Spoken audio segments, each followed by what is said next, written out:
You know dialogue can make or break your novel, yet it's always been your weak spot. But you do want your dialogue to be memorable. You want your readers to highlight it, quote it on their Instagram feed. So you look on YouTube, you search how to write better dialogue. And there it comes. Make it sound realistic, listen to real conversations as if people were as witty as your favorite characters. Or worse, use subtext to elevate your dialogue, which sounds deep until you sit down to actually write it. And deep down, you know, if you can't make your dialogue work, it will never move your readers the way bestsellers do. This happens to writers all the time, not because they don't have what it takes to write better dialogue, but because no one ever told them that there is an actual pattern behind every unforgettable dialogue. In fact, best-selling authors and screenwriters use a 6-step framework to turn conversations into scenes readers can't forget, even if writing dialogues used to be their biggest struggle. And once you see how it works, you'll never look at dialogue the same way again.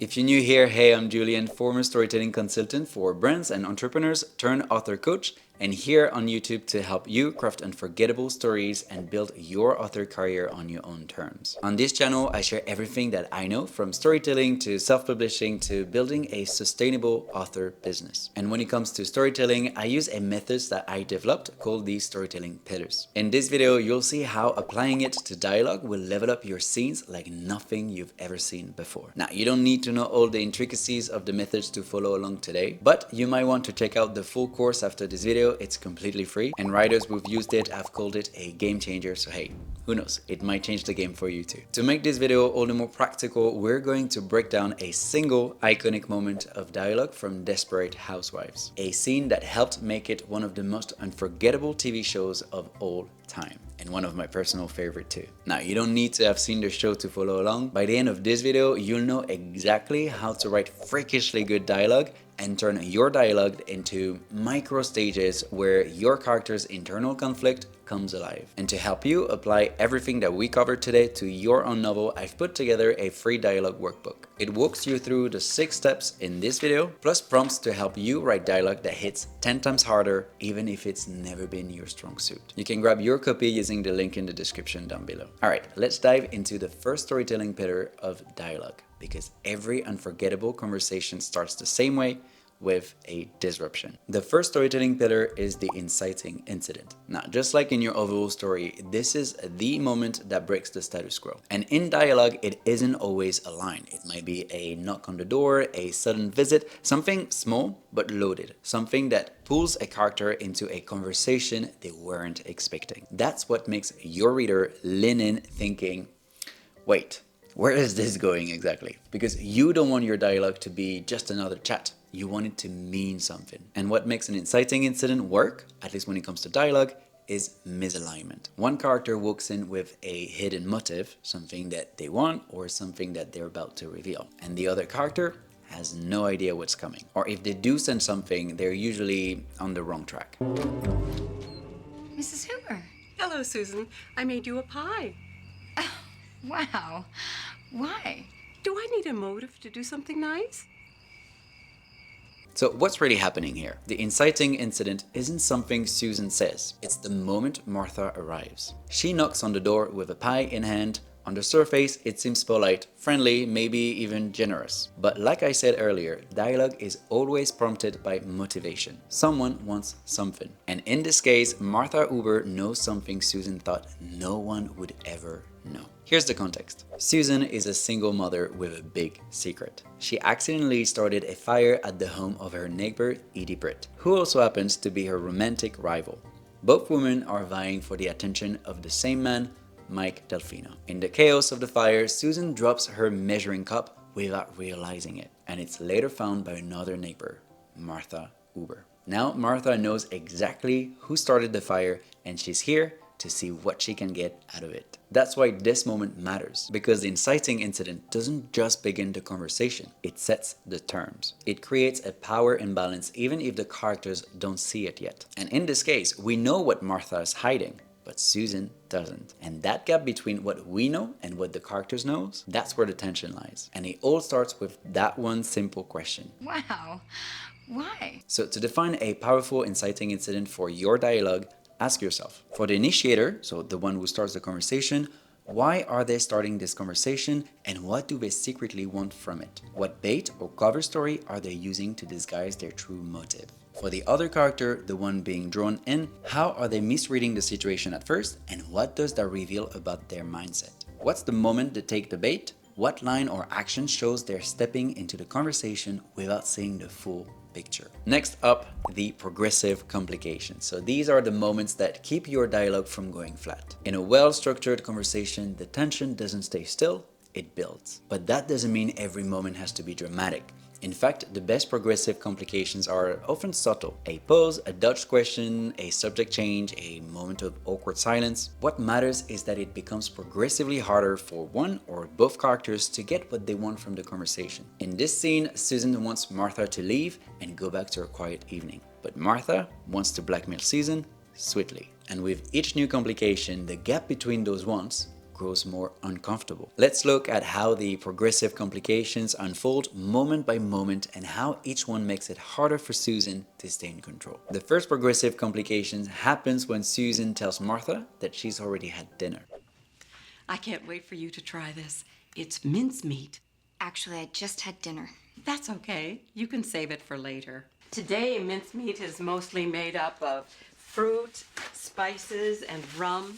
There's no meat in it.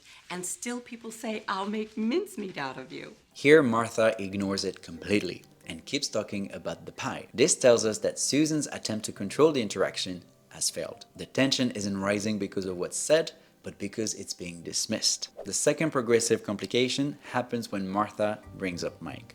Oh, you don't have to apologize about Carl. Really, Carl and I are over. I've moved on. Yes, I know. You've moved on to that nice Mike Delfino. He's quite a catch, isn't he? Now, things are getting personal. Until now, this could pass as awkward, neighborly chit-chat, but this is the moment Martha makes it about something deeper.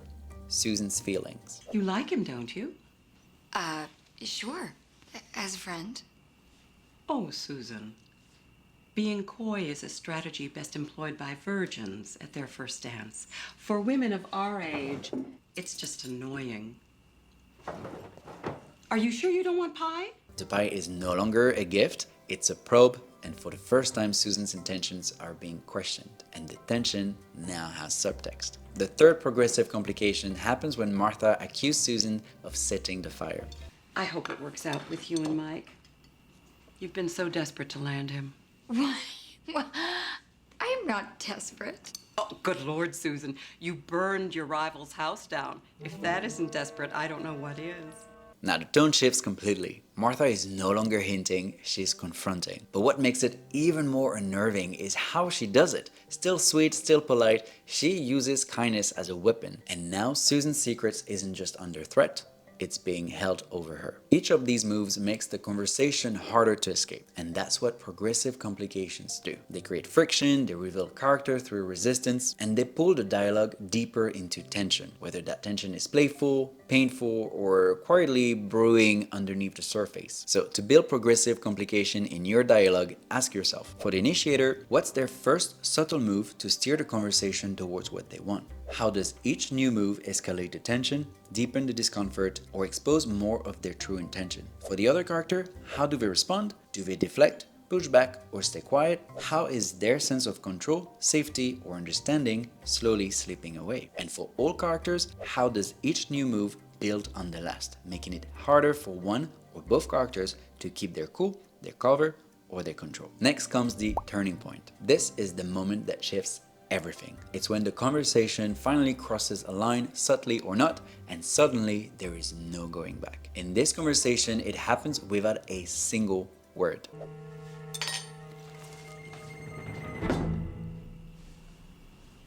That's it. That's the move. No explanation, no threat, no accusation. But the message is clear. I know what you did and I can expose you. This is the turning point because it changes pretty much everything. It changes the shape of the conversation. Everything before that moment was probing, baiting, circling around the truth. But now the initiator's true intention is finally out in the open, either through what they said or what they do. It might be a confession, it might be a threat, or it might be something unspoken but undeniable. Whatever it is, the game is no longer hidden, and that's what makes it a turning point. So ask yourself, For the character who gains power, aka the one for whom the conversation turns in their favor, what moment, action, or reveal flips the power dynamic, and how do they take control of the conversation? What line do they cross, and why can't things go back to how they were before? For the character who loses power, how does the turning point throw them off balance?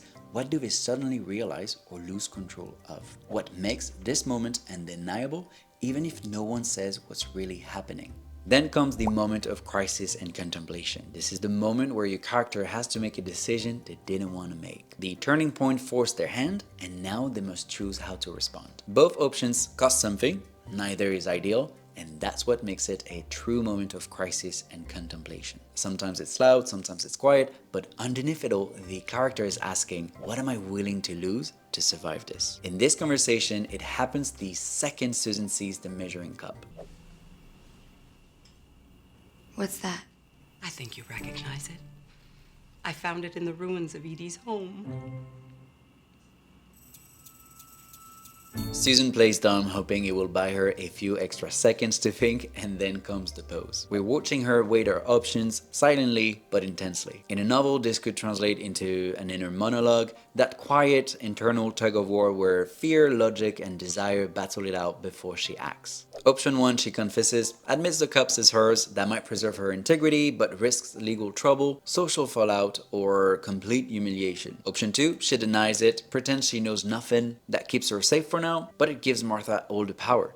And once Martha knows that she's lying, the dynamic shifts for good. There is no good option here, and that's what makes it a real moment of crisis and contemplation. Not just for the plot, but for her internal conflict too. Because just like a great story, great dialogue isn't just about plot or tension, it's about exploring your story's deeper themes. So to make sure your dialogue does that, ask yourself, for the character at the crossroads, what impossible decision are they suddenly forced to make? And what deeper part of themselves does it challenge? What does each option cost them, and what kind of loss does that create? For the scene's larger purpose, what piece of your story's theme is being tested in this moment? Are you exploring loyalty, guilt, power, freedom, justice? And how do they hesitate, stall, or conceal their thought process? Again, in a novel, this might take the form of an inner monologue, a beat of silence, or even a subtle physical gesture. If you want to go deeper on this, especially how internal conflict shape what your characters say and don't say, I've got a full video on that. You'll find the link in the description below. Next up is the climax. This is the emotional payoff of the conversation. The moment when a character finally acts or fails to. It's not about winning though or losing, it's about what their choice reveals. Maybe they lie, maybe they give in, maybe they hold the silence. Whatever they choose, it locks the scene into place. In our example, the climax comes when Susan finally says something, or rather tries to.